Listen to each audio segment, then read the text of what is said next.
Drugs రహిత తెలంగాణ కాంగ్రెస్ ప్రభుత్వ లక్ష్యమని ఎమ్మెల్సీ బల్మూరి వెంకట్ అన్నారు. ఇప్పటికే సీఎం రేవంత్ రెడ్డి ఆ దిశగా చర్యలు ప్రారంభించారని ఆయన గుర్తు చేశారు. మంగళవారం ఉస్మానియా యూనివర్సిటీలో ఎన్ఎస్యుఐ అధ్యక్షుడు మేడ శ్రీను ఆధ్వర్యంలో డ్రగ్స్ ను రూపుమాపే ఆవశ్యకతను తెలియజేస్తూ స్థానిక ఎన్సీసీ గేటు నుండి ఆర్ట్స్ కాలేజీ ఆవరణ వరకు టూకే రన్ నిర్వహించారు. మత్తు వదలరా మిత్రమా అనే ట్యాగ్ లైన్ ప్లకార్డులను పట్టుకొని విద్యార్థులు యువత ఉత్సాహంగా రన్ లో పాల్గొన్నారు.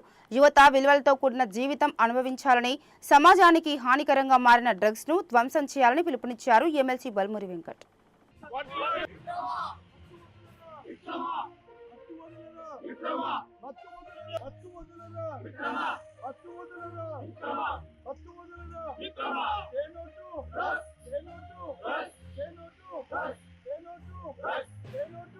మనల్ని మర్చిపోయే ఒక స్థాయికి మనం వచ్చేస్తాం.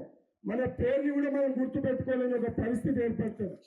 మన తల్లిదండ్రులని మర్చిపోయే ఒక పరిస్థితి ఏర్పడుతుంది.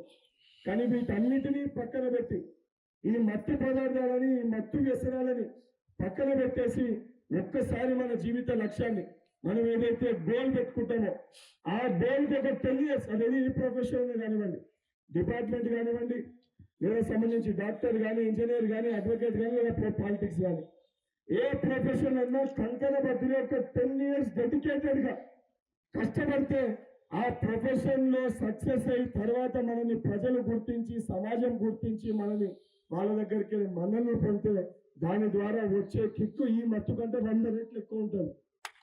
ఆ కిక్కు కోసం మనం కష్టపడాలి. ఆ రకంగా మనం కష్టపడతామని భావించే మన తల్లిదండ్రులు మన పైన అపారమైన నమ్మకం పెట్టుకొని, ఎన్నో కళలు పెట్టుకొని, ఎన్నో కష్ట నష్టాలు అనుభవించి ఈరోజు వారు 2 పూటలు పస్తు నుండి 1 పూట తినైనా నా కొడుక్కి, నా బిడ్డకి సొంత పరిస్థితి రావద్దు, వాళ్ళు ఈ సమాజంలో ఉన్నతమైన స్థానానికి వెళ్ళాలని